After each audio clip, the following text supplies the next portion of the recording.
Di, iwan nyo na lang po dito yan.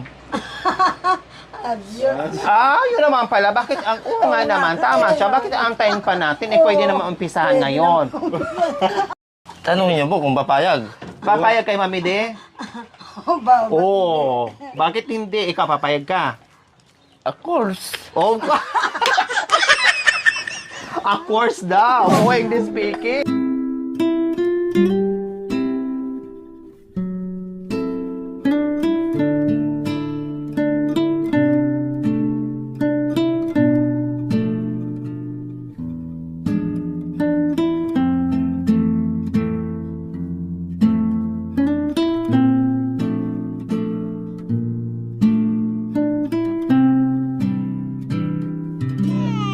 So, ayan ang milk, nagtitimpla to the rescue ang mga kuya at ate.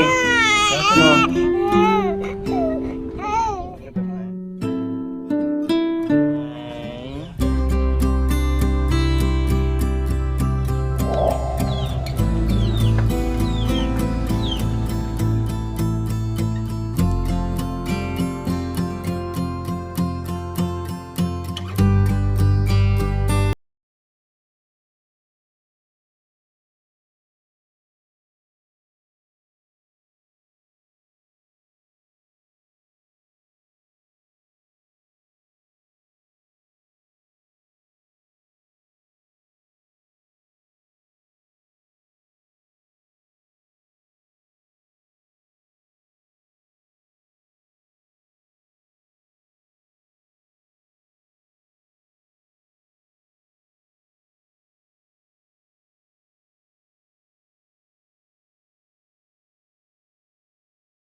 Aral pa ba mga kabayan? And then, kumustahin natin si Kuya Tony. Kung ano nga ba ang hanap buhay ngayon ni Kuya Tony. Diyos ko po. Last time na punta tayo dito, tag-ulan. Itong dinadaanan natin kay putik-putik at buwabaha pa. Ngayon naman, Diyos ko po, talagang napaka init at tuyong-tuyo. Pati yung sapa mga kabayan, halos walang tubig. Halos natutuyuan. Dahil sa sobrang init talaga. Hindi natin alam mga kabayan, no? Kung nandyan kaya si Kuya Tony. Ayan po mga kabayan. Mismong gitna-gitna. Ayun, doon. Ayun, no? Kulay yellow. Ayan ang bahay ni Kuya Tony.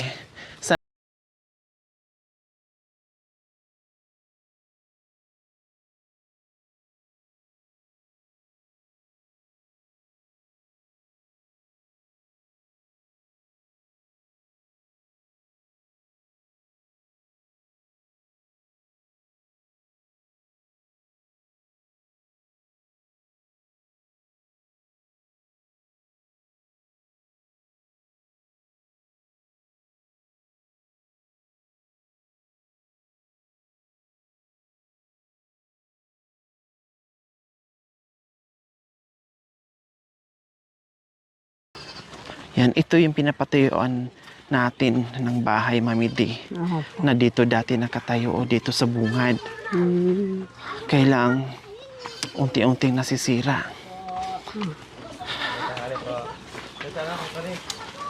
Tinawagan yung isa? Wala siya eh. Ay, wala si Kuya Tony. Tawagan ko muna siya. Yung mga anak yan, dito pa. Pero yung mga anak nandiyan.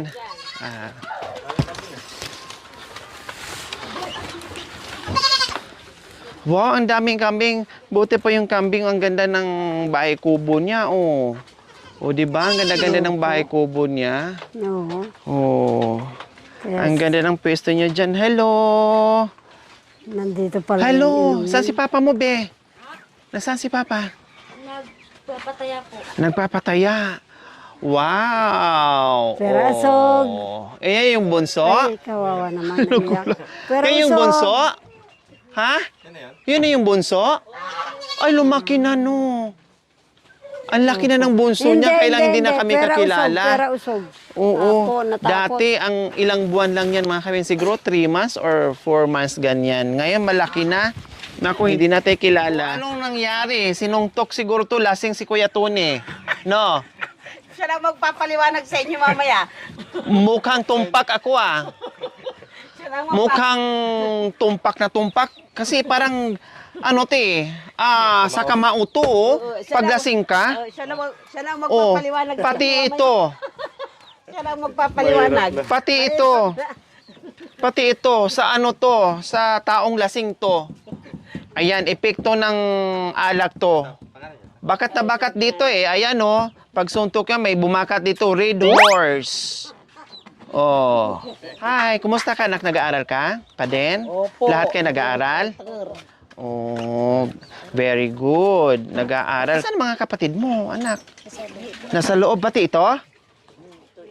Ay, ayun. Ah, hello, Nay. Malaki na yung anak na inaalagaan yung nanay, ah. Diyan na, kinuha lahat yung mga anak niya, inipon niya dyan sa... Ah, nandito na po lahat.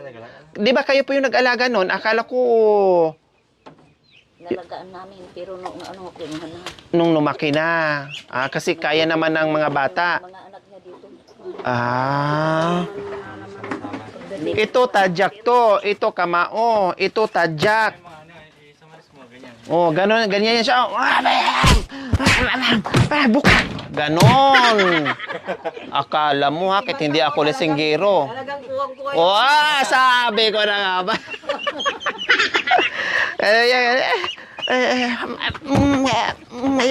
Oh, hindi binuksan. Umikot pa dito. Oh. Ganyan. Kuwang-kuwa ko daw. Ayaw lang magsalita. Wais din to. Bahala na si Kuya Tony mamaya magpaliwanag. Nandito, ito yung mga masisipag na anak. Kahit walang nanay, pero natututo sila. No, marunong na sila sa bahay, kumbaga. Tulungan sila magkakapatid. No, yung lalaki, yung babae. Tulungan sila mga kabayan, naguhugas, naglalaba, nag-iigib, nag-aalaga sa mga kapatid niya. Yung ganun, napakamura, no? Napakamura, napakabata pa nila. Pero nahubog na yung isipan nila sa pag-aalaga, yung obligasyon dito. Natuto sila, maaga silang natuto sa obligasyon dito sa loob ng bahay. Kasi wala silang choice, yung tatay nila is kailangan maghanap buhay din para makapag-aral sila. Pero ako'y natutuwa ha, kasi kahit papaano nakapag-aral sila nanay. Continue po yung pag-aaral nila nanay. Ayan, nag-aaral sila. Yung isa, inaalagaan ko yung isang... Nasaan na ba yung... Pwede ba kayo pumasok, be? Oh, pasok tayo. Wala si Kuya Tony. Titinan ko lang dito. Hello! Wow, ang gaganda at cute naman ng mga anak ni Kuya Tony. Kumusta dyan sa loob ng bahay nyo? Ha? Okay lang. Malaki na rin ito, oh. Sa ate, ito sila panganay niyo. Si ito, panganay, sunod, no? Tama? Tapos ito, tapos si Bunso. Biro niyo mga kabayan, ang Bunso ni Kuya Tony, oh. Oo, bagong baby pa talaga yan. Baby pa talaga. Oh, ayan ang milk, nagtitimpla to the rescue ang mga kuya at ate. Ngayon malaki na. No? May ano ako, kain muna kayo. May dala akong ano tamang-tama. Nag-aantay pa kayo ni Papa nyo? Wala pang tanghalian. Nag-aantay pa. So, ganyan kasi mga kabayan, no? Aantayin pa nila Papa nila kung anong dalang pagkain. Doon sila kakain. So, talagang ang sadya natin ay magdala tayo ng pagkain para sa tanghalian nila. Tamang-tama. O, sige. Doon kayo sa itaas, anak. Kain.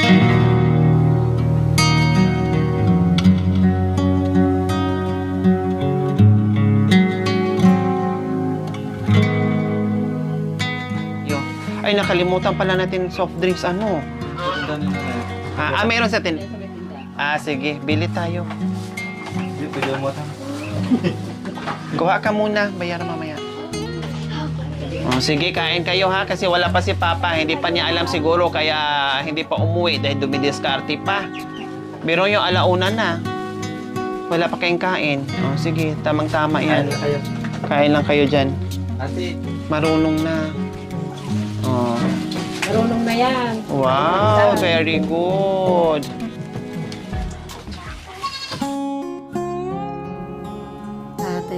Tatay ko, nasaan ang nanay? Di ko nakikita sa ating tahanan. Alam mo anak ko, ang mahal mong nanay. Ang kanyang pag-alis ay di ko kagustuhan. Tatay ko, kay lungkot ng buhay. Di ko nakikita ang mahal kong nanay. Naririto naman ang mahal mong tatay. Lahat ng sandali ay handang dumamay. Tatay ko, kay lungkot ng buhay. Di ko nakikita ang mahal kong nanay. Naririto naman ang mahal mong tatay. Lahat ng sandali ay handang dumamay. Mga kababayan, sorry po. Napapaiyak po ako nung nakakita po ako ng ganun anak ng mga Bisaya. Naalala ko po itong timsong kong ito. Napulot ko rin po sa mga artista. Tatay ko, nasaan ang nanay? Di ko nakikita sa ating tahanan. Alam mo anak ko, ang mahal mong nanay. Ang kanyang pag-alis ay di ko kagustuhan. Tatay ko, kay lungkot ng buhay. Di ko nakapiling ang mahal kong nanay. Naririto naman ang mahal mong tatay.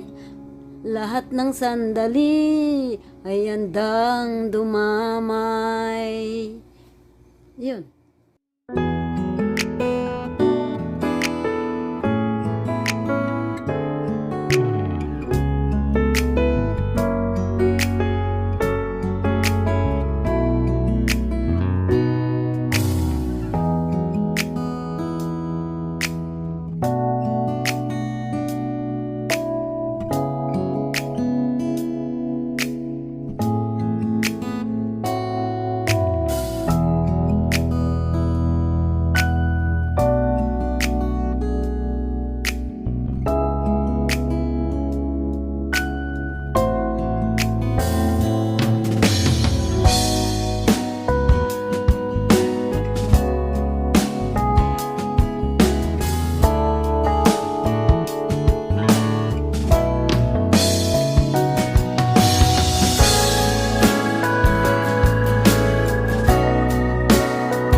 Wow, ang sarap nun ah.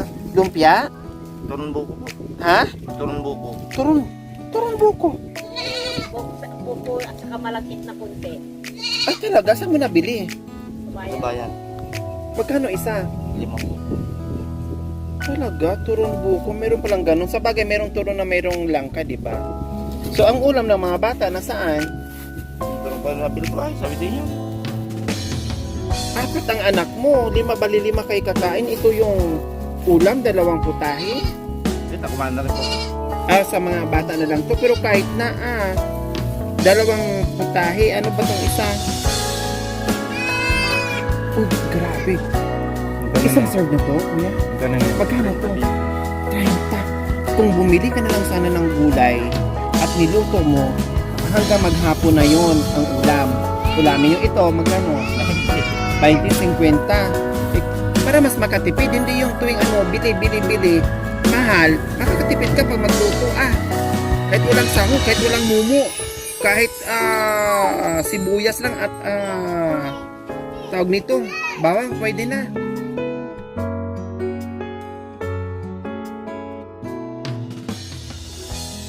Sino ba ang nag-ano sa dito? Mukhang may akyat bahay dito sa inyo ah. Wala na po, akyat. Sibog lang. Ha? Akyat. Akyat. Akyat away. Sinong umakyat sa inyo ng... Hindi, dala lang po siguro mga problema. Kaya, Sino nga nagkikipag-away sa inyo? ayaw ko lang po makasakit din ng kapwa ko. Kaya, Bahay na lang. buti pa ito tama palitan. Kasi pag nakakuhan pa ako ng kunadi, mahirap na. So, yung problema, napunta doon sa away, uminit. Kumbaga, ang ulo, uminit. Hindi napigilan. So, tama yung ginawa mo. Hindi na lang nanakit ng tao. Ito na lang. Ito na lang po para. Hindi, ayusin ko lang po ito. Kakating po ito. Ang laki ng sira, oh. Inayos mo na ito kayo, no? Pabagong palitan, no? Ito papalitan ko ulit. Palitan mo talaga ulit yan. Hardy Flex. Buti nga po, dito mag sa loob eh. Kulang ng kunti. Bakit di mo inumbag yung sarili mo? Bakit ito? Doon sa bukid sana. Ha? Okay, gulong-gulong ka dyan sa palayan. Oh, bakit sino bang kaaway mo? Ito pong bahay. Ay, Diyos apo! Wag nang uminom kasi wala naman palang kaaway. Sariling multo mo pala ang kaaway. O, tinan mo, pwedeng mag-inom. Sige, kung mag-inom, okay lang yun. Sabihin natin, pagpatanggal sa problema o relax. Pero wag sobra-sobra. Kasi pag sumobra at umaapaw na dyan sa utak mo, ito na ang mangyayari. Ang lasing wag ilagay dito. Dito. Pwede rin sa dyan bandang baba. Ganyan. Para walang problema sa itaas. Ang problema, yan ang magiging problema. Paano ilagay natin na wala ka na sa sarili? Hindi mo na alam yung ginagawa mo. May mga bata. Kung nasaktan mo yung mga bata, kundi mas malaki-laking problema. Okay lang yung bahay. Siyempre, yung pag nakainom ka, minsan wala ka na sa sarili mo. Hindi mo na alam kung ano yung mga dinampot mo. Kung ano mo na alam kung ano yung mga ginagawa mo dyan. Kung natamaan yung mga bata. Kung nasugatan. Ano ngayon? Mas matinding problema, ano? Tony, kumusta yung mga bata? Okay lang naman po. Wow. So, walang problema sa mga bata? Hindi sumakit ulo mo sa mga bata? Hindi naman po. Hindi, o sumakit ulo nila sa iyo? Hindi ko po alam. Siyempre, araw-araw din pong wala dito eh. Anong oras ka umalis sa umaga? Alas 8, umalis na po ako. Tapos, anong uwi mo? Gabi na po. Paano yung pagkain nila? Hinahatira mo lang tanghali? Kuminsan po, umiwan pa ako dito ng kan. Yung ulam nila, bibili na po sa hapon. Pero, tinitiyak mo, kahit anong oras ka uuwi, tinitiyak mo na mayroong pagkain yung mga bata. Yan lang po. So, nag-aaral ang mga bata, Kuya Tony. Diretso po. Ha? Diretso po. Very good. Diba? Paano yung pag nag-aaral yung mga bata? May bunso. Hindi po, kausap ko lang po yung mga maestra nila eh. Anong sabi mo? Pang umaga yung isa po sa hapon. Balansehan po sila, yung panganay kong dalawa. Yung babae at lalaki. Tapos, palitan? Palitan po. Absent sa umaga, absent sa hapon. Parang ganon. Hindi, absent po sa umaga. Yung isa papasok. Sa tanghali. Yung isa absent sa hapon, yung isa rin ang papasok. Kailangan isakripisyo nila yung kalahating araw para may magbantay sa bunso mo. Palitan sila. So, hindi naman po ako maghanap buhay. Tapos, siyempre, Lalong kawawa sila. mababayaan ko po sila eh. Grabe yung sakripisyo mga kabayan, no? Yung mga bata dito sa loob ng bahay, alam niyo po, maaasahan. Mula nung nakilala ko sila, itong panganay nila, itong isa, ang galing na sa loob ng bahay. Maasahan mo. Kumbaga, tayo na hindi sanay, akala mo, sa tingin natin sa kanila, baka mamaya anong mangyari, baka mamaya magutuman. Pero hindi eh. Marunong na sila. Marunong mag-alaga sa mga ading niya, sa mga kapatid niya. Ngayon, ang nangyayari, para maipagpatuloy po ang pag-aaral ng mga bata, si kuya, yung pinakapanganay at saka yung pangalawa, nagsasalitan sila ngayon. So, kumbaga, kailangan nilang isakripisyo yung kalahating araw sa pag-aaral para hindi lang maudlot at para may magbantay sa bunso nilang kapatid at hindi rin matingga si Kuya Tony na siyempre kailangan din niyang kumilos. Kasi kung hindi siya kikilos, kung hindi siya lalabas ng bahay, kung dito lang siya magbantay, mag-alaga ng mga anak niya, paano yung pagkain? Paano yung pag-aaral? So wala. So ngayon, kailangan nila magsakripisyo.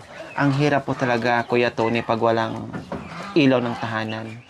Pag walang asawa. Kahirap ang pagkaroon. Kaya kahit anong problema, nandyan lang yan habang nabubuhay tayo, Kuya Tony. Hindi nawawala yan. Kasama natin yan. Ang liliit pa ng mga bata. Ang liliit pa ng mga bata habang nabubuhay at nandyan sa poder mo, talagang kasama mo yung problema na yan. Pagsubok na yan, Kuya Tony. Sinusubukan ka kung gaano ka katatag. Ngayon, kung magpapatalo ka, ang magiging kawawa, itong mga anak mo. 'Di ba? Kaya tibayan mo yung loob mo. Huwag kang magpapatalo. Hindi gamot yung alak. Totoo, hindi gamot yung alak sa problema. Bagkos, madagdagan pa ang problema dahil sa alak. Tama ba ako? Mali. Ang alak, ni minsan ay hindi katulong o sagot sa problema. Makalimot ka lang saglit. Oo, tama. Makalimot ka saglit. Paano pag nasobrahan ka ng alak? Baka hindi lang makalimot. Madagdagan mo pa tulad ng nagawa ngayon. Bukod pa doon, sabi ko nga kanina, paano pag yung hindi mo na alam ang ginagawa mo eh. 'Di ba? Tapos nakadampot kayo ng mga kung ano-ano lang pinagtatapon mo dyan, pinaghahagis mo dyan. Kung isa sa mga anak mo natamaan, kundi problema pa natin. Iiyak-iyak na naman tayo. Wala na nga mga magulang. Mawawalan ka pa ng anak, iyan na nga lang nagpapalakas ng loob sa iyo sa araw-araw mong ginagawa. Di ba? Tama ba ako? Mali. Tama po. Ang laki na ng bunso mo, kuya. Akala ko si Lola nag-aalaga. Hindi, nagkasakit po kasi yan dati. Tapos? Siyempre, patsika po dati, kaya hindi po namin siya dito na lang po sa bahay. Siyempre, may karamdaman din po kasi, kaya Si nanay. kaya hindi lang po babasta-basta. Siyempre, hindi na rin po maasikaso. Kasi matanda na talaga si Lola, di ba? May edad na. So, okay naman kasi marunong naman talaga ito mag-alaga eh. Yung panganay mo, saka yung pangalawa mo, maasahan na talaga dito sa loob ng bahay. Iiwan ko po sa Cavite yan dati. Ang problema, ayaw niya po sa mga magulang ko eh. Hinahanap po kasi nito yung ate niya eh. Saan? Yung ate niya, hindi. Yung pangalawa, hinahanap ni Bibi. Nasanay na kumbaga. Siya po yung pinakainan niya kasi. Oo, sa gabi, katabi niya, tapos nagpapakain, kaya nasanay na. Sino bang anak mo dito na ibigay mo sa akin? Asan ka ma? Dito, sino? Ay, ito, tumas ang kamay. Gusto sumama sa akin. Gusto mo, be? Anong pangalan mo, anak? Ang ganda ng pangalan. Si Mary Joy. Ilang taon ka na, be? 6. Anong grade ka na? Hindi pa nag-aral. Bakit di mo ito pinaaral? Grades, Wala ba po? Monthly 6 pa lang po yun. pwede na. Nurse, Ito nga pong kan. nursery or kinder. Ako na lang magpaaral. Akin na lang yan. Ha? Kuya Tony. Nung maliit pa po kasi ito, hindi ko pinampon. Marami po nag-aampon. Ayaw ko po kasi mahiwalay sa mga anak ko eh. Kaya, pag-isipan ko po, mabuti kita. Ganyan si Kuya Tony. Isang dakilang tatay na kahit anong laban sa buhay, kahit gaano kahirap yung buhay, hindi naman kasi tuta yan na pag hiningi mo. Yung tuta nga hindi mo basta-basta maibigay, di ba? Yung tuta nga, hindi mo basta-basta maibigay. Yung pa kayo anak mo. Kumbaga, naghirap ka na lahat-lahat. Kinaya mo na lahat ng problema. Although, medyo sumasabog yung problema, pero nandyan pa din, hindi bumibitaw. Tapos, basta-basta mo lang ibigay. Pero, kung practical naman din, meron ding iba, na pag alam nila na masakit man, mahirap man, mamimiss ko yung anak ko, masakit man para sa akin. Pero, sa kagustuhan ko na mabigyan ng magandang kinabukasan yung anak ko, sige, maiintindihan din at balang araw, maintindihan ng anak at magiging masaya din ako bilang isang magulang na makita ko yung anak ko na maganda yung narating niya. O, di ba? Ganun. Hindi kasi pare-parehas mga kabayan eh, no? Sa atin, parang, oo, madali lang. Yung ikaw na magulang mismo, ay mahirap. Pero meron naman ding iba na mga magulang na naintindihan din nila, lalo na pag sobrang dami, no?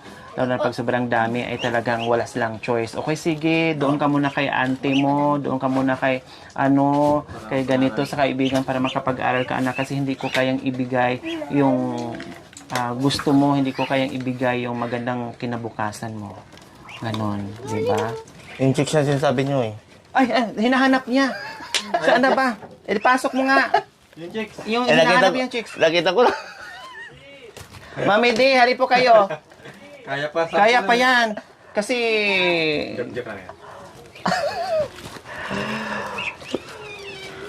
Mami D, hali po kayo. Ayan. Ito yung aming prinsesa. Ito yung ipakilala ko sa inyo, Mami D. Kamusta po, Mother? Mami D, hali po kayo. Anong mother? Ang bastos mo naman. Maka-mother ka naman. Uti ka, Bata pa yan. Miss. maniwala.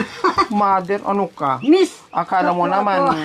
Oh, Mami D, si Kuya Tony. Ito yung mga anak niya. Wala na siyang asawa. Matagal na pa. Ilang taon na walang asawa, Kuya Tony? Magdadalaw na po. Magdadalawang taon? Magdadalawang taon na. Opo. Tapos si Mami din, mag-iisang taon na rin. Magdadalawang taon na rin buhat nung hindi na rin natabihan. So, parehas kayo ng buhay. Tigda 2 taon na parang na-miss yung isang bagay na hindi mo mawari. No, hindi mo alam. Kayo ha, mga kayo, mga green-minded kayo. 'Di ba? Na-miss ang mga bagay-bagay na dating nakasanayan gawin, Siyempre. na hindi na nagagawa. So, malay. Yan. Sa pag-aalaga ng mga bata, masipag yan. Kasi sanay yan. Oo. Para pag nasa trabaho ka, mayroong magbabantay dito sa mga anak mo. Wow! Para pag uwi ng gabi, mayroong hihilot sa'yo. May hihilot-hilot. O, diba? Tanong mo nga, Mami D. Tanungin niyo po kung papayag. Papayag kay Mami D? Oo. Bakit hindi? Ikaw, papayag ka? Of course. Oh, of course daw. Oh, English speaking. Oh. Papayag. Oh, walang problema daw. Mga bata, pwede mo na kayo lumabas, mga anak ko. Wow! Oh, paano pinapatawa natin si Kuya Tony? Kasi parang ang lalim ng iniisip. Oo nga, anak ko. Oh. Talagang ganun ang buhay. Oh, parang ang lalim ng iniisip. Kanina ko pa pinapatawa, nakabusangot pa rin ng mukha. Ikaw naman. 'Di ba? Kaya pinapatawa Laban lang. kita. Laban lang. Oo, laban lang. Pinapasaya lang po namin si Kuya Tony. Kasi hindi po biro yung isang padre de pamilya, no? And then sa dami pa ng anak, ang ginagawa niya araw-araw para kahit pa paano makasurvive at higit sa lahat makapag-aral yung mga anak niya. So, napakahirap po yung mga kabayan. Laban lang anak ko. Oh, huwag magpatalo sa magpatalo. pagsubok. Mamidi Oh. laban lang ng laban, kumbaga. Kasi kami, ang buhay ko, anak ko, ganyan ang dinanas namin. 1 month, nagkaroon na ako ng stepmother. Doon ako naglaya. Anak ko, hindi ko inanong kawawa yung kapatid ko. Total naman. Isang buwan lang po kayo, Mami D? 1 month lang kayo? 1 month old? Hindi, 1 month lang pagkamatay ng nanay ko. Tatay ko, agad-agad nagkakuha Nag-asawa. Oo. Pero siya hindi. Dito ako natutuwa at natutuwa kay Kuya Tony no, sa ginagawa niya. Kasi ang priority niya yung mga bata. Hindi yung pangsariling kaligayahan o iniisip yung magkaroon ng asawa. Hindi. Ang importante po sa akin kasi mapag-aaral ko sila. So, hindi mo priority yung maghahanap ng girlfriend, maghahanap ng pangalawang asawa, hindi priority sa'yo. Hindi po priority yan. Ang priority sa akin ito po kasi obligasyon po kasi. Wow. Ganyan si Kuya Tony, no? Kahit ganyan si Kuya Tony, minsan, siyempre, sabi ko nga, nagiinom-inom lang minsan. Parang sabi nga, parang pangpawala, yun na lang siguro yung nagyayakap sa kanya. mga bata. Saka na lang, pagtapos ng mga bata, pag nakapag-aral na sila, pag alam mo na na maganda ng buhay nila, nakapag-aral, may mga trabaho na, siguro makapag-antay naman yan. Siguro sa edad mo na, mga 80. Kung maabot pa po. Hindi, aantayin ka ni Mamid eh. Wow. Oo. Ba't hihintay niya po po? Di, iwan niyo na lang po dito yan. Adios. Yun naman pala. Bakit ang nga naman, tama siya. Bakit aantayin pa natin? Pwede naman umpisahan ngayon. Oo, di ba? Oo, haba. Sige na. Ako naniwala ko naman. Nakatagpo ka ngayon ng katapat, ha? Pwede na iwanan namin to? Pwede po. Bahala ka na bumuro nito, ha? Oo ba? Gusto ko rin. Sanay naman ako sa ganyan. Sana ito. Ay, ang ganda ng, sabi ng kit, tinitingnan ka talaga niya. Totoo ba ang sinabi niya? Parang gusto kong subukan. Ako rin, ginagawa. Sabi mo rin, gusto mo rin. Ginagawa po ang ginagawa ko sa kanya. Bahala na kayong dalawa dyan, iwanan ko na kayo. Wow! Parang ang lagit-lagit ng tingin ni Kuya Tony. Ako rin eh. Ikaw din parang malagkit pa sa dagta ng langka. Nang lang ka. Wow! Di po, siguro po kasi sa tagal na rin po siguro ng kwan. Nang Siyempre, si Kato siguro malagkit ang tingin ko sa kanya. Tapos siyempre matagal na po kasi. matagal. Parang Matagal nang hindi pumana. Tamang-tama may butiti panain mo na. Aray, guru. Maganda si Mami D. Gwapo din si Kuya Tony. Siguro bagay kami. At single, walang sabit. Di ba? Nako, pag nagkataon, Mami D, Kuya Biro, Kuya Tony, nako, kahit magtumba ako ng baka sa kasal niyo. Totoo. Ayan. Totoo. Totoo yan. pero bagay po kami kasi. Nung kasal niyo, special Hindi na ako special. bata. Baka, di talaga ako magdadawang isip pag tumba ako ng baka. Oo ba? Pagkatapos ng kasal niyo, itayo ko rin yung baka. Pahigain lang natin. Talagang ika? Diya sa kari. Marunong ka rin palang magpa-tulong ng dagta. Darling ko, ilang taon ka na? Wow, si darling. Batang-bata. Naganganga. Ano ba yan? Okay, sige. Joke-joke na yung mga kabayan. Kasi kanina pa tong nakabusangot si... Kamustahan mo na kayo? Kamustahan? Oo nga. Kamustahan? Tapos sinya-sinyasan. Bakit ano ginawa niya?